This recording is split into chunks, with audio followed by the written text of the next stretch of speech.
The first thing I noticed was how carefully she said it, like she had practiced the sentence in her head many times before letting it out. Her small fingers were folded together, nails bitten down, eyes fixed on the shiny marble floor of the hotel lobby. "I had no cake on my birthday," the little girl said softly. Not accusing. Not begging. Just stating a fact, the way children do when they don't yet know the world can be cruel. The sentence hit me harder than any business loss ever had. I was standing there because I hated birthdays. Irony has a strange sense of humor.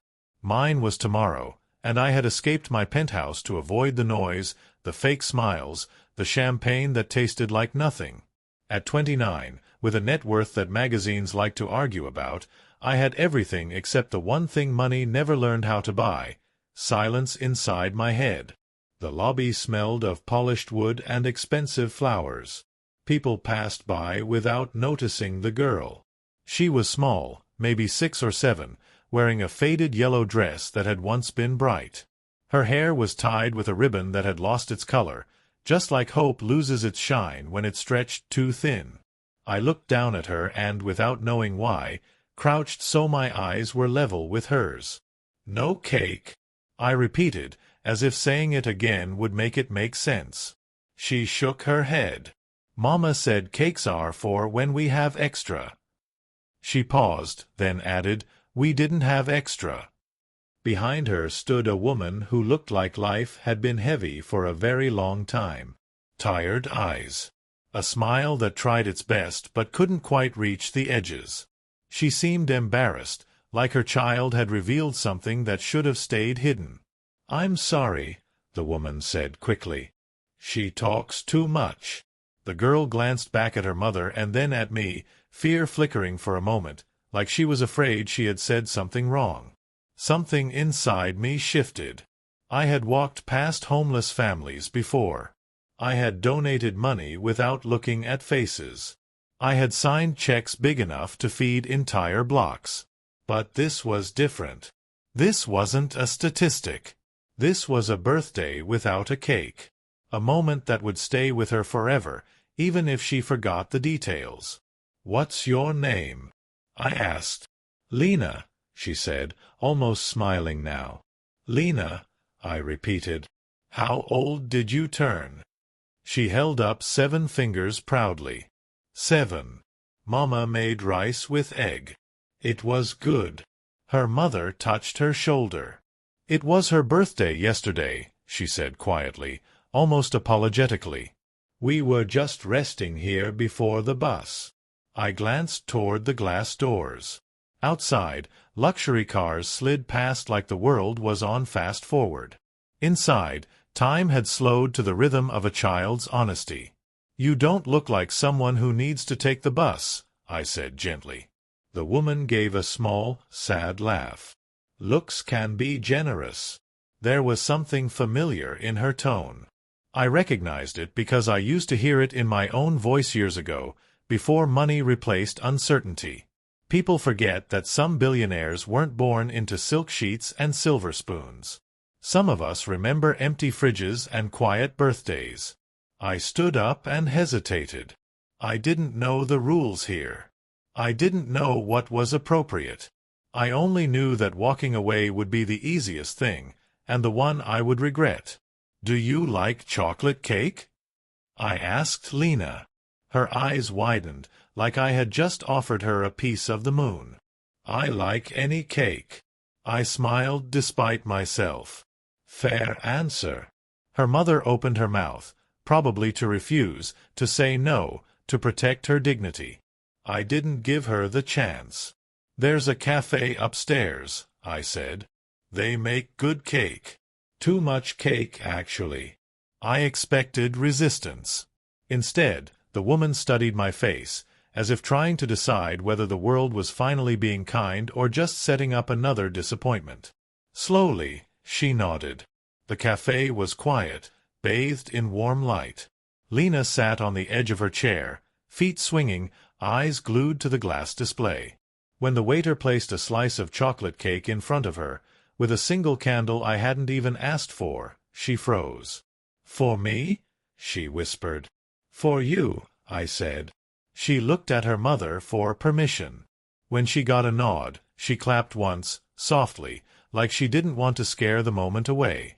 She closed her eyes before blowing out the candle, lips moving silently.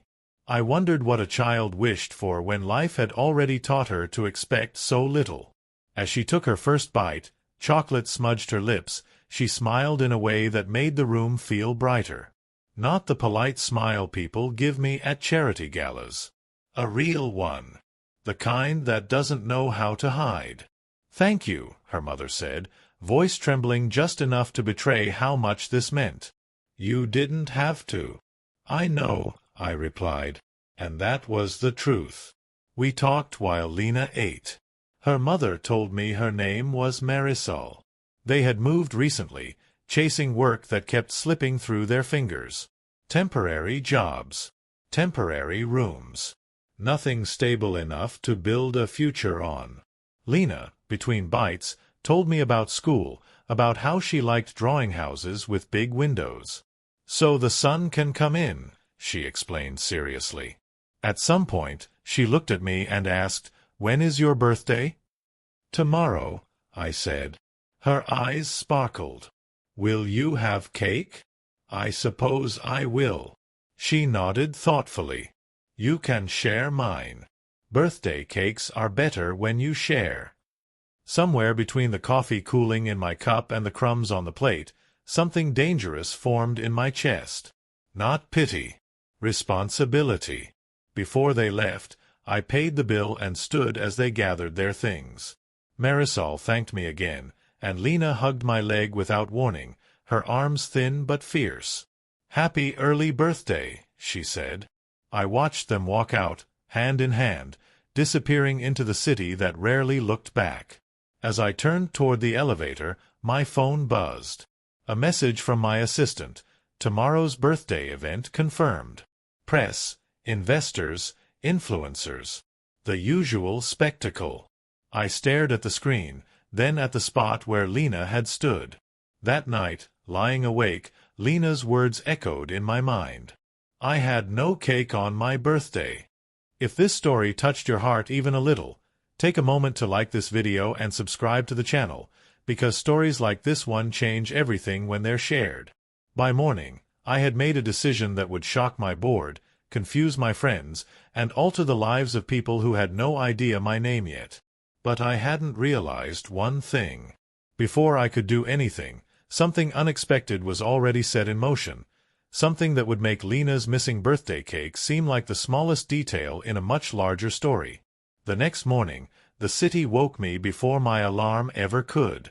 Sunlight cut through the glass walls of my penthouse, sharp and unforgiving, as if reminding me that another year had been added to my life whether I wanted it or not. My phone vibrated endlessly on the nightstand. Messages, reminders, congratulations from people who hadn't seen me in years but somehow knew the exact minute I turned older. I ignored them all.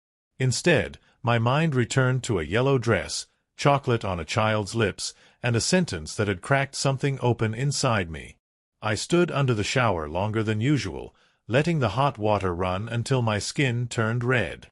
I had spent years building companies, buying silence with luxury, convincing myself that control was the same thing as peace. Yet one small voice in a hotel lobby had undone that illusion in seconds. By the time I dressed, a decision had hardened in my chest. Downstairs, my assistant, Rachel, was already waiting, tablet in hand, eyes bright with professional excitement. "Happy birthday," she said. "We're on schedule. The gala tonight is confirmed, the media interviews are slotted, and—" "Cancel it." The word fell between us like a dropped glass. She blinked. "Cancel the interviews?" "All of it." Her smile vanished. "Ethan, this event has been planned for months.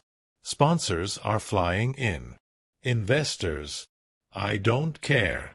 Silence stretched. Rachel knew me well enough to recognize when my mind was locked. "May I ask why?" I hesitated, surprised by how hard it was to explain something that felt so simple. Because yesterday I met a little girl who didn't have cake on her birthday. Rachel stared at me, searching for the punchline. When none came, she lowered the tablet slowly. You're serious? Yes. She exhaled. You know what this will look like. I know what it looks like to go through life pretending these things don't matter. Another pause. Then, quietly, what do you want to do instead? That was the part one hadn't fully solved yet. Find them, I said. The girl and her mother. Rachel frowned. We don't have a last name. We have a city full of people who disappear every day, I replied. Start with the bus station near the hotel. She hesitated only a moment before nodding. I'll make calls. As she left, my phone buzzed again. This time, I answered. Happy birthday, son, my father's voice came through, steady and distant. We spoke often, but rarely about anything real. I hear you're canceling the gala. I am. A sigh. You know I didn't raise you to waste opportunities. You raised me to remember where I came from. Silence. Then, softer, just be careful. The world watches men like you for reasons to doubt them. I know. I hung up before the conversation could turn into something sharp. By noon, Rachel returned with news that was both promising and frustrating. We found a Marisol who matches the description. Works temporary cleaning jobs. No permanent address. Where is she now? That's the problem. She checks in and out of shelters. Sometimes stays with friends. I rubbed my temples. So we wait. No, Rachel said.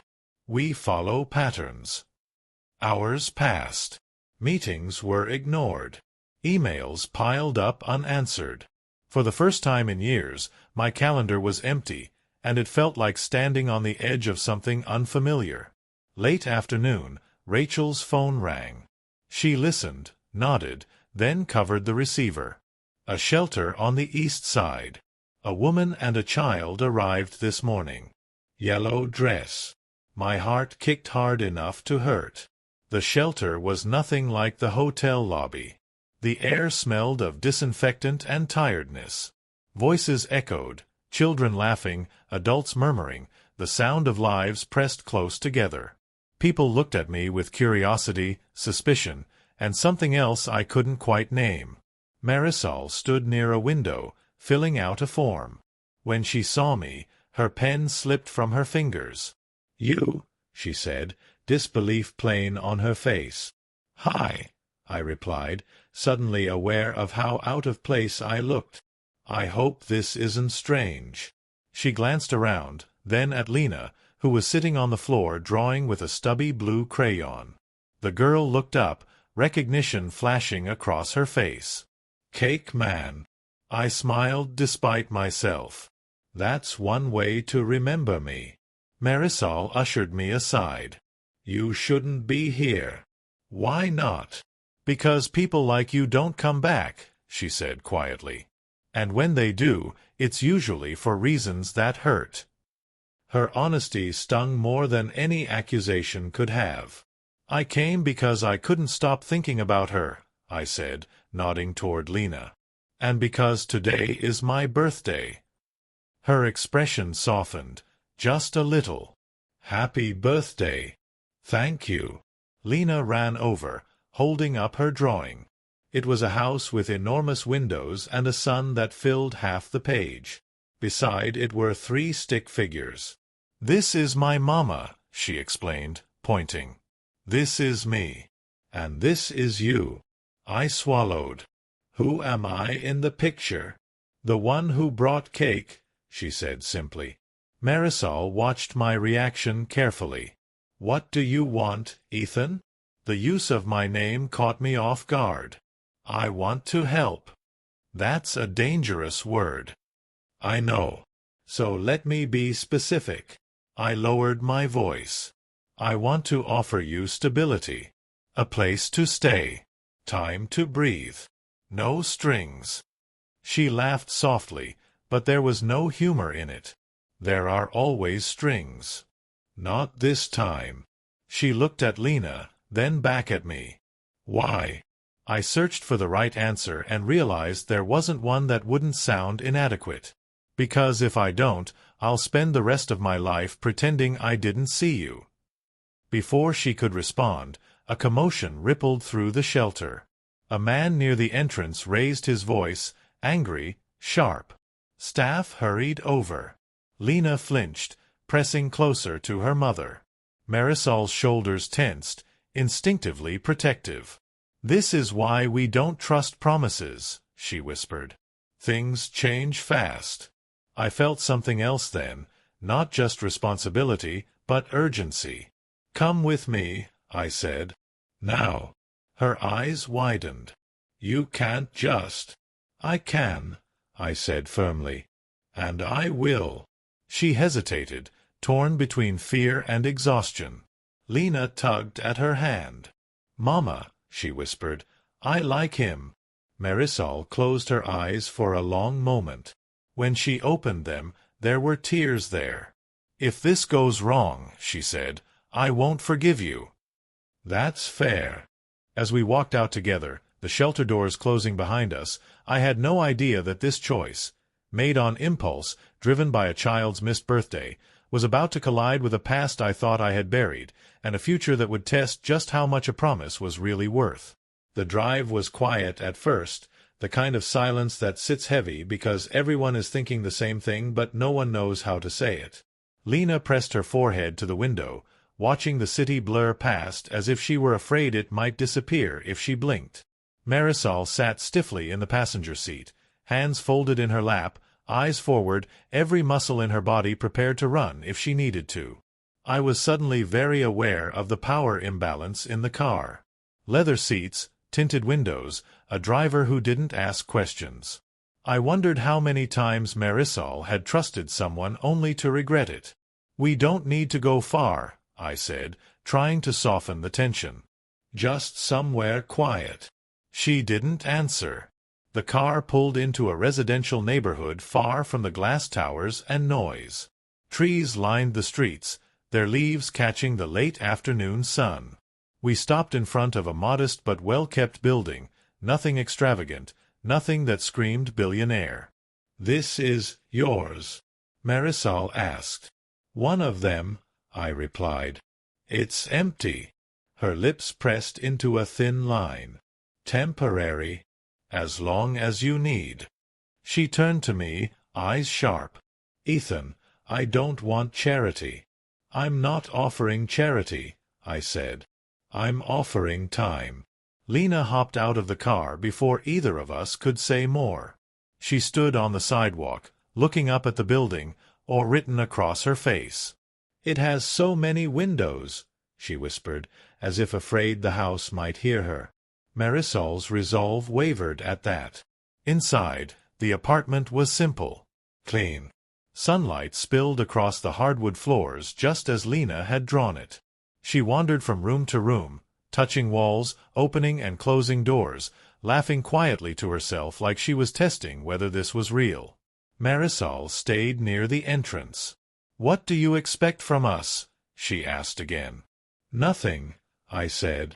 "No contracts, no cameras, no press." She searched my face for deception. "People like you don't do things for nothing." "People like me are often lonely," I replied. "And sometimes loneliness looks for strange ways to fix itself." That answer seemed to disarm her more than any polished explanation could have. Lena came running back, eyes shining. "Mama, there's a room just for me." Marisol's breath caught. She turned away quickly, pretending to examine a light switch. "We'll stay," she said finally. "For now." That night, I left them with groceries, basic supplies, and a promise to check in the next day. As I rode the elevator down, a sense of calm washed over me, brief, fragile, but real. It didn't last. By the time I reached my car, my phone was vibrating non-stop. Missed calls. Messages. A news alert preview flashed across the screen. Tech billionaire Ethan Cole cancels birthday gala without explanation. I sighed. The world had noticed. The next morning, my office felt colder than usual. Screens glowed with numbers and headlines. Rachel stood near my desk, arms crossed, concern etched deep into her face. "You need to see this," she said, handing me her tablet. Photos filled the screen. Me entering the shelter, blurry shots of Marisol and Lena leaving with me. Someone had been watching. "How?" I muttered. "Doesn't matter," Rachel said. "What matters is the narrative forming around this." The headline read, "Publicity Stunt or Genuine Kindness?" "I told you not to involve press," Marisol's voice echoed in my head, though she hadn't said those exact words yet. "We need to get ahead of this," Rachel continued. "A statement. Controlled messaging." "No," I said firmly. She stared. "No. No statements. No explanations. Ethan, I won't turn them into a story." Rachel exhaled sharply. "Then the story will turn on you. Let it." Against her better judgment, she nodded. "At least let me warn security. If media finds them." "They won't," I said, though I wasn't as sure as I wanted to be. That afternoon, I returned to the apartment. Lena opened the door herself, beaming. "You came back. I said I would." Marisol stood behind her, guarded but calmer than before. "We saw the news," she said quietly. "I'm sorry," I replied. "I didn't expect." She raised a hand. "I know you didn't. But this is the part that scares me." "I'll fix it." She met my eyes. "You can't fix how people see us." Lena tugged at my sleeve. "Mama made soup," she announced proudly. "Do you want some?" I hesitated. This wasn't part of any plan I'd ever made. But I sat at their small table, spoon in hand, listening to Lena chatter about school, about how she wanted to be an artist, about how she liked it here because the walls didn't smell sad. For a moment, the world felt distant. Then my phone rang. I glanced at the screen and felt my stomach drop. The name staring back at me was one I hadn't seen in years. Daniel Cole. My brother. "I need to take this," I said quietly, stepping into the hallway. "Ethan," Daniel's voice crackled through the phone, sharp and amused. "Always the hero. I see you found a new project." "What do you want?" I asked, already knowing the answer wouldn't be simple. "I want to remind you," he said, "that some stories don't stay buried, especially when children are involved." My grip tightened on the phone. "Stay away from them." A soft chuckle. "You always did think you could control everything." The line went dead. I stood there, heart pounding, realizing with chilling clarity that this wasn't just about kindness anymore. It was about history, secrets, and choices that had consequences far beyond one little girl and a missed birthday cake.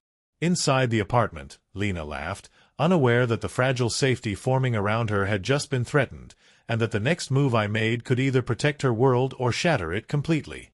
I stayed in the hallway long after the call ended, staring at the blank screen of my phone as if it might explain what Daniel really wanted. My brother never called without purpose. Not when we were children, not when we became strangers, and certainly not now. If he had surfaced, it meant something old had decided to breathe again. When I stepped back inside, Lena was on the floor coloring, tongue poking out in concentration. Marisol looked up from the stove and studied my face the way a mother studies weather before a storm. "Bad news?" she asked. "Complicated news," I replied. She turned the heat down and wiped her hands on a towel. "You have a past," she said, not accusing, just stating a fact. "I can see it in the way your shoulders tense when your phone rings." "So do you," I said gently. She didn't deny it. "My past doesn't follow me in black cars." I knelt beside Lena. "Hey, superstar. How would you like to draw somewhere else tomorrow? Somewhere with even more windows?" Her eyes lit up. "More than this. More." She gasped, delighted. "Mama!" Marisol watched us closely. "What are you planning?" "A short trip," I said. "Just in case." "Just in case of what?" I hesitated, choosing honesty over comfort. "Of people who don't understand boundaries." She crossed her arms. "You said no strings. No danger." "I said I'd protect you," I replied. "That hasn't changed." That night, I barely slept. Memories crept in uninvited. Daniel's laughter when he learned how to manipulate people, the way he always knew where to apply pressure. We'd grown up in the same house, but we had learned very different lessons from scarcity. I learned how to build. He learned how to take. By morning, my security team was in motion. Quiet arrangements. No explanations that could leak. By noon, we were on the road again, this time heading out of the city. Lena fell asleep against her mother's shoulder, clutching a stuffed rabbit someone from the apartment next door had given her. Marisol stared out the window, jaw set.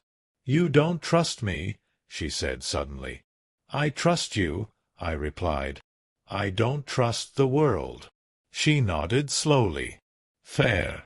The house we arrived at sat near a lake, hidden by tall trees. It was a place I rarely used, reserved for when I needed to disappear. As Lena ran toward the water, laughing, Marisol turned to me with an expression I couldn't read. "This feels like hiding," she said. "It is," I admitted. "Temporarily." Her voice dropped. "From your brother?" I looked at her sharply. "How did you?" "I've met men like him," she said. "They don't knock. They announce." The days that followed settled into a strange rhythm. Lena explored the woods, collecting leaves and stories. Marisol cooked, cleaned, and slowly began to breathe again. And I watched, realizing how little I understood about normal life. On the fourth day, a package arrived. No return address. Inside was a small bakery box. My chest tightened as I opened it. A slice of chocolate cake sat neatly inside, untouched. A single candle rested on top. Tucked beneath the box was a folded note. "Birthdays are better when you share. D." Marisol found me sitting at the table, staring at it. "What is it?" "My brother's way of saying hello," I replied. Her face went pale. "He knows where we are." "Yes." That evening, as Lena slept, Marisol and I talked in hushed voices by the window. "I won't let her be part of some family war," she said fiercely. "If this gets dangerous." "It already is," I interrupted. "But walking away now won't make it safer." She studied me. "Why her? Why us?" I didn't answer right away. Then, quietly, because once, a long time ago, someone saved me when they didn't have to. And I've spent my life trying to forget that debt. She looked at me differently then, like she was seeing the boy behind the billionaire. The next morning, my phone rang again. Unknown number. "This is getting tedious," Daniel's voice said smoothly. "You move, I follow. You hide, I find. What do you want?" I asked. "A conversation," he replied. "And maybe custody of what's mine." My blood ran cold. "They're not yours." He laughed. "We'll see what the courts say. You'd be surprised how flexible the truth can be." The line went dead. I stood there, staring at the lake as sunlight danced across the water, realizing that the cake Lena never had somehow led us here, into a fight that was no longer just about kindness, but about who got to define the future of a child who trusted too easily. Behind me, Lena's laughter echoed through the house, bright and fearless. And I knew, with terrifying certainty, that Daniel was counting on that innocence being my weakness. The following hours felt like living inside a held breath. Every sound outside the house made Marisol flinch. Every unfamiliar car passing down the distant road sent my security team into quiet motion. Lena, blissfully unaware, spent the morning drawing by the lake, humming to herself as if danger were a concept that belonged to another universe entirely. I watched her from the porch, phone heavy in my hand. Daniel's words replayed in my head with surgical precision. Custody of what's mine. The arrogance of it made my jaw tighten. Lena was not a possession. She was a child with scraped knees, chocolate-stained memories, and a trust that had been earned in crumbs, not contracts. Marisol joined me, handing over a mug of coffee I hadn't asked for but desperately needed. "You didn't tell me everything," she said quietly. "No," I admitted. "Start now." I took a long breath. Daniel and I grew up with very little. Our mother died young. Our father worked himself into bitterness. When money finally came, it didn't heal anything, it magnified it. She listened without interrupting. Daniel learned how to exploit systems, people, emotions. I learned how to build companies and walls. We stopped speaking years ago after things went too far. What things? He tried to leverage a charity foundation I was backing. Used families' stories without consent. When I shut it down, he disappeared. Until now. Marisol's grip tightened on her mug. And now he's using Lena. He thinks he is. She turned toward the lake where Lena was skipping stones. If he drags us into court, I won't let it reach that point, I said. She studied my face.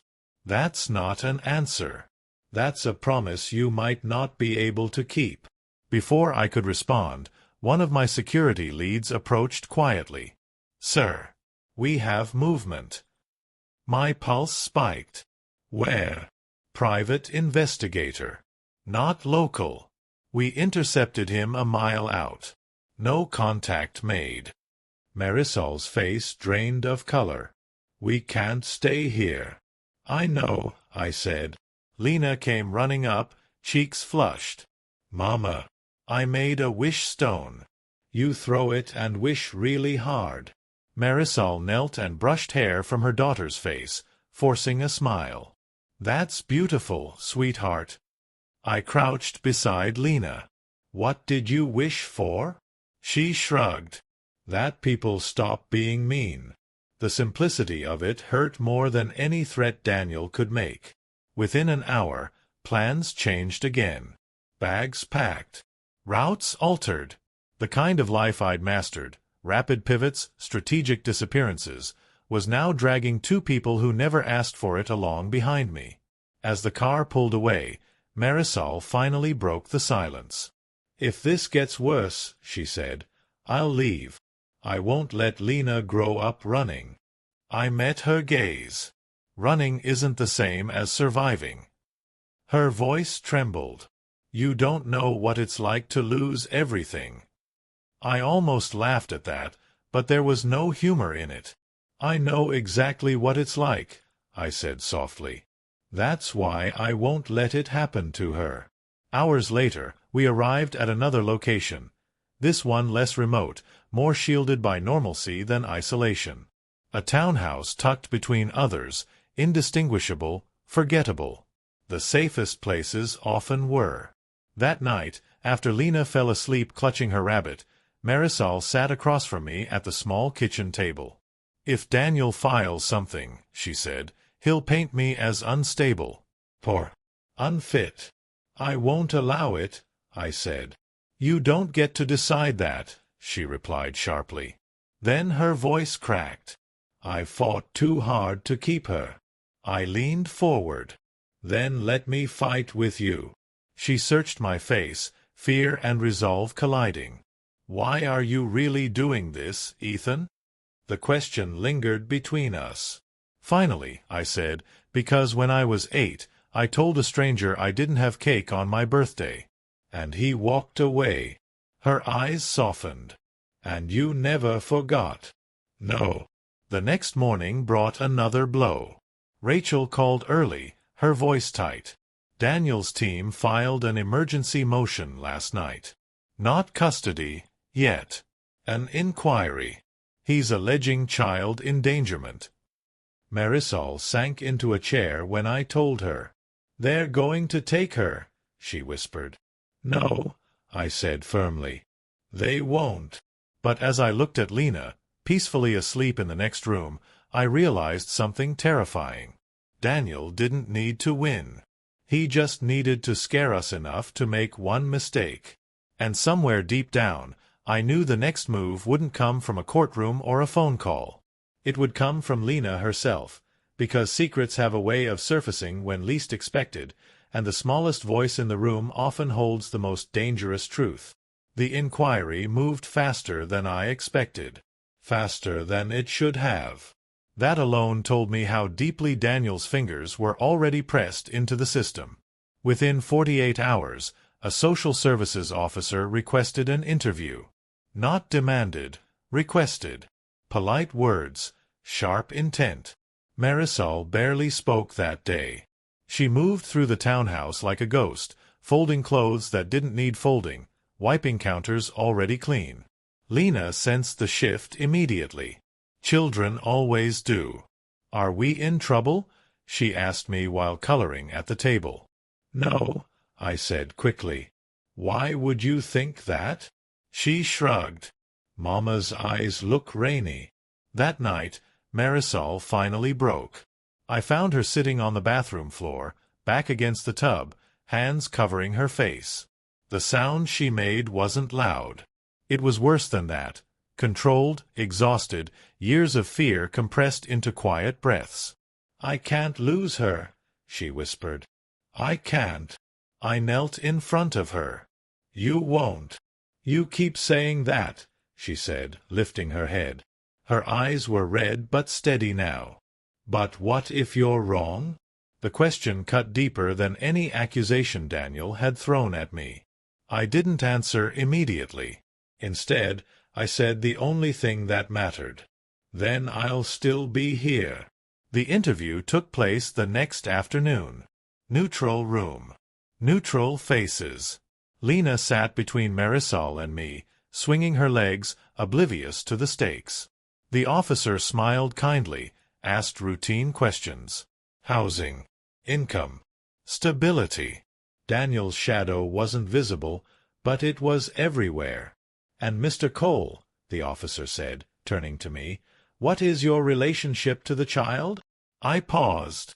I'm someone who cares about her well-being. That's not a legal relationship. No, I agreed. It's a human one. The officer nodded, making notes. Ms. Marisol, has Mr. Cole ever offered financial incentives in exchange for influence over your daughter? Marisol stiffened. No. Has he ever suggested adoption, guardianship, or relocation without your consent? No, she said again, stronger this time. The officer glanced at Lena. Sweetheart, do you like staying here? Lena beamed. Yes. There are lots of windows. And do you feel safe? She nodded vigorously. Very safe. The interview ended without conclusions, which in this world meant nothing was over. That evening, Rachel arrived unannounced. Her expression told me everything before she spoke. Daniel's escalating, she said. He's leaking selective information, framing you as unstable, impulsive, using your past. My past is clean, I said. Not all of it, she replied carefully. I knew what she meant. The old incident. The one Daniel and I had buried under legal settlements and silence. Marisol overheard enough to know it was bad. What aren't you telling me? She asked. I hesitated too long. Her voice sharpened. Ethan. There was an accident, I said finally. Years ago. A construction site. A child was injured. Marisol's face went pale. Injured how? He survived, I said quickly. But Daniel claims I cut corners. That my decisions caused it. Did they? The truth pressed against my chest. I signed off on a timeline that was too aggressive, I admitted. I trusted reports instead of walking the site myself. Silence fell like a verdict. You see why this terrifies me, she said quietly. If they paint you as reckless. I'll fight it, I said. I already am. She shook her head. This isn't just about you anymore. That night, Lena woke screaming. I was at her door before Marisol could reach it. Lena sat up in bed, tears streaming, clutching her rabbit. The man with the cake, she sobbed. He was mad. My blood ran cold. What man, sweetheart? The one who sent the cake, she whispered. He said I had to come with him. Marisol froze in the doorway. Lena, I said carefully, did you see him? Or was it a dream? She nodded, confused. A dream. But it felt real. I held her until her breathing slowed, but my mind was already racing. Daniel was doing what he always did, planting fear, letting it grow on its own. The next day brought the blow I hadn't prepared Marisol for. The school. A private institution I had arranged discreetly. Safe. Vetted. Or so I thought. The call came mid-morning. There's a man here asking questions about Lena, the administrator said, trying to sound calm. He claims to be family. I didn't even respond. I grabbed my keys and was out the door. By the time I arrived, the man was gone. But the damage was done. Marisol held Lena so tightly her knuckles were white. He smiled, Lena said softly. But his eyes didn't. Marisol looked at me, panic and fury colliding. This is what you brought into our lives. She wasn't wrong. That night, after Lena finally fell asleep, Marisol stood by the window, arms wrapped around herself. If I leave, she said, he'll stop. No, I replied. He'll chase. She turned to me. Then what do we do? I took a breath, knowing this would change everything. We stop reacting, I said. And we tell the truth. About what? About why Daniel is really doing this, I said quietly. And what he's afraid of. Her brow furrowed. What could someone like him be afraid of? I looked toward the room where Lena slept. Her, I said. And what she remembers. Because somewhere beneath Daniel's threats and legal maneuvers was a truth he'd spent years burying. A truth that had nothing to do with money or power, and everything to do with a little girl who might know more than anyone realized. The truth didn't arrive all at once.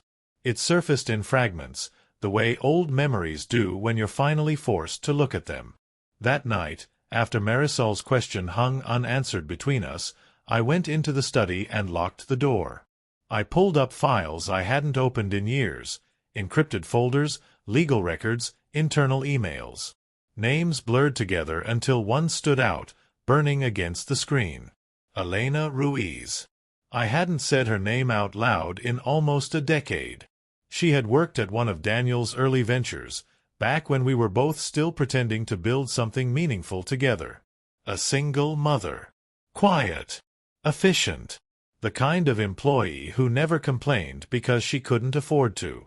When the accident happened, the one Daniel loved to pin on me, she was there. Her son was there too. I leaned back in my chair, heart pounding. The boy had survived. Broken leg. Head trauma. Months of recovery. And then, silence. The company paid. Settlements were signed. Files were sealed. Elena disappeared from the records the same way people like her always did, without ceremony. I rubbed my face slowly. Marisol knocked once, then opened the door. She took one look at my expression and knew. You found something. I remembered something, I corrected. She sat across from me, bracing herself. Say it. I swallowed. Years ago, Daniel was involved in an incident with a single mother and her child. He used his position to pressure her into silence. Marisol's breath caught. What does that have to do with Lena? I don't know yet, I said. But Daniel's fear isn't about losing control. It's about exposure. She stared at the screen. And you think Lena knows something. I think Lena remembers something she doesn't yet understand. The next morning, I watched Lena eat her cereal, legs swinging, humming again like the world hadn't tried to tear itself apart the day before. Children adapt quickly. It's a survival skill. Lena, I said gently, sitting beside her, do you remember ever meeting a man before me who brought you cake? She frowned, spoon hovering midair. Cake man? Yes, I said carefully. Before the hotel. She tilted her head. There was a man with nice shoes. He came to our old place. Marisol stiffened. Old place. Lena nodded. Before we moved a lot. My heart thudded. Do you remember his name? She scrunched her face in concentration. No. But Mama cried after he left.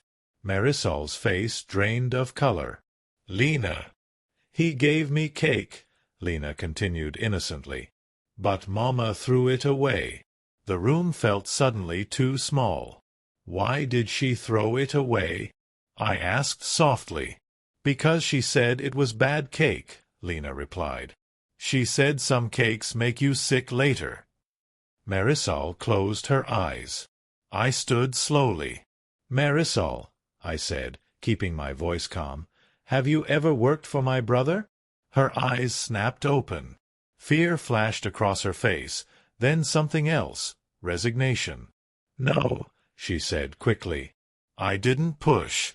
Not yet. That afternoon, Rachel confirmed what my instincts already knew. Daniel's past settlements are being quietly reviewed, she said.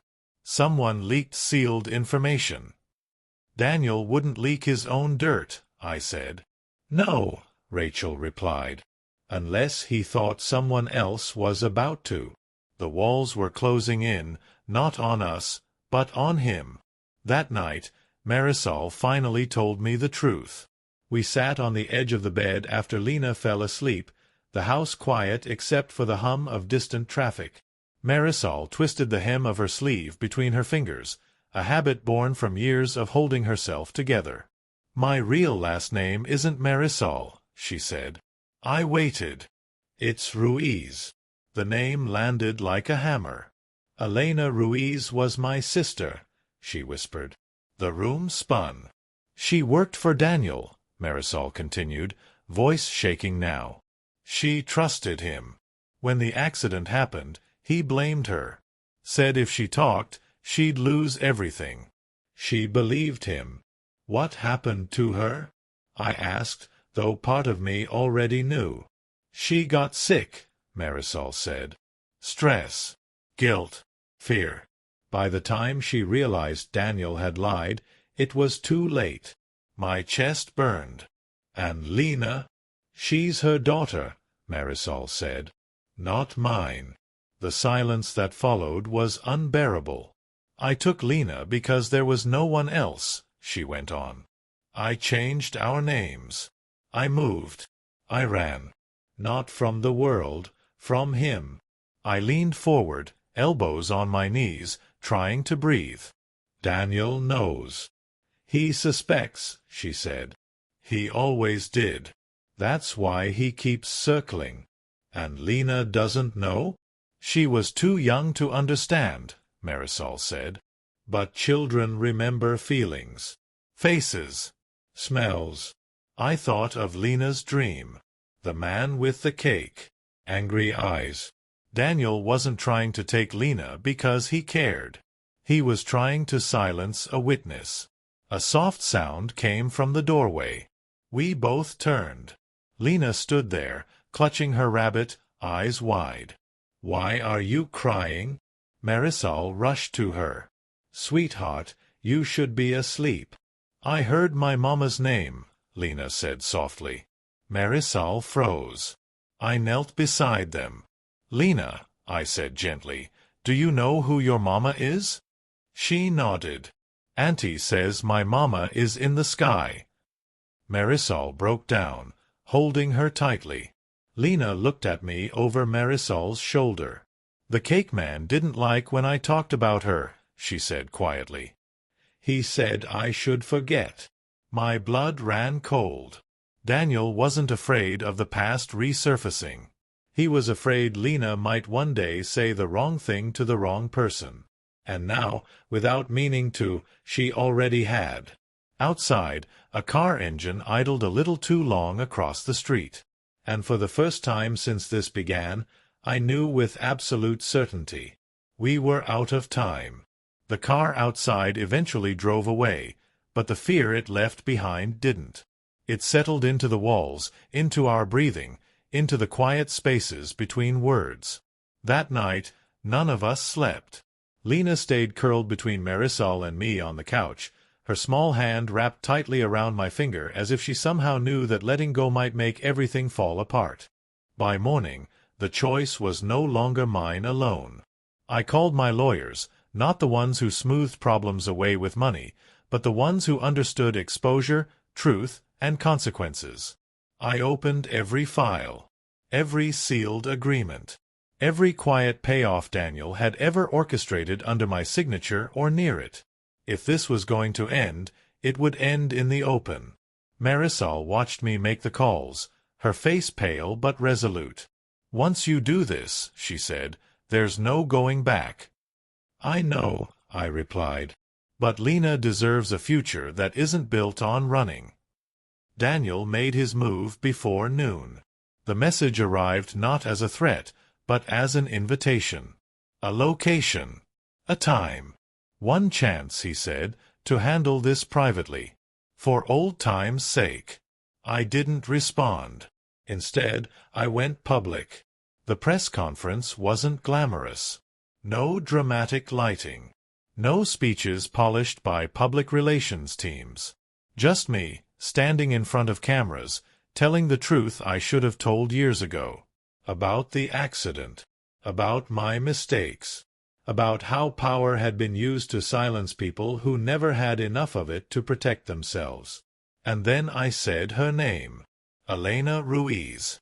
The room shifted the moment I did. Journalists leaned forward. Phones lit up. A name buried for years suddenly had weight again. I didn't mention Daniel directly. I didn't have to. By evening, the story had exploded. Former employees came forward. Old settlements were questioned. Authorities reopened investigations that had once been buried under legal language and fear. Daniel didn't call again. He didn't need to. They came for him 2 days later. I wasn't there when it happened. I was at the townhouse, sitting on the floor with Lena, helping her tape her drawings to the wall. She had drawn a house again. Big windows. Sun everywhere. This time, there were 4 figures inside. "That one is my mama," she said, pointing to a woman with long hair. "That one is Auntie. That one is you." She paused, then added a smaller figure beside them. "And this is me, but bigger. Because I grow." I smiled, throat tight. "You do." Marisol watched from the doorway, tears sliding down her cheeks without sound. She had spent years believing survival meant staying invisible. Now, for the first time, she was standing in the light, even if it scared her. The legal process was long. Painfully so. But it moved forward, not backward. Lena spoke once, gently, with a child psychologist present. She didn't give details. She didn't need to. What mattered was that she was heard, and that no one told her to forget. Daniel fought, of course. Men like him always do. But the world looks different when secrets stop protecting you. Months passed. The day Lena officially learned the truth about her mother We sat together in the park. Marisol explained it slowly, carefully, with honesty and love. Lena cried, quietly at first, then hard, the way children cry when something hurts too much to understand. I didn't speak. I just stayed. Later, as the sun dipped low, Lena leaned against me and asked, "Was my mama good?" "Yes," I said without hesitation. "She was very good." Lena nodded, satisfied with that answer. "Then I want to be good too." "You already are," Marisol said, pulling her close. The court decision came on a rainy afternoon. Daniel was found guilty of coercion, fraud, and witness intimidation.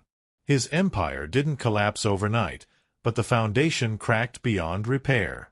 For the first time in his life, he couldn't buy silence.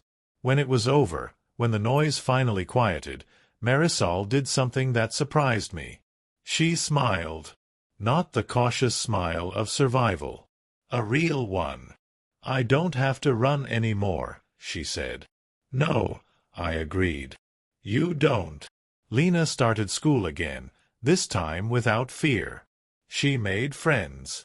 She painted murals full of color and light. On her next birthday, there was cake. Too much cake.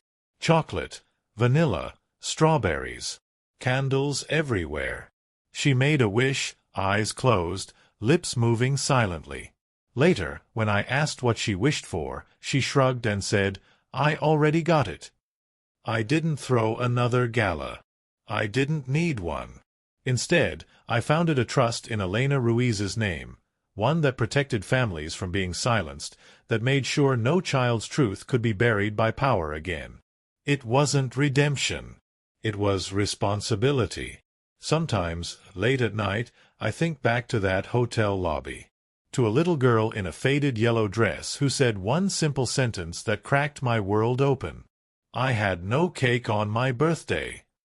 I understand now that it was never about cake. It was about being seen. And because one child was brave enough to say the truth out loud, a future was rewritten. Not just hers, but mine too. Lena still likes windows. Big ones. She says they remind her that light always finds a way in.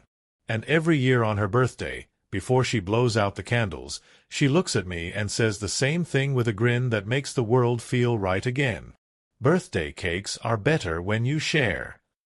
She was right. They always were.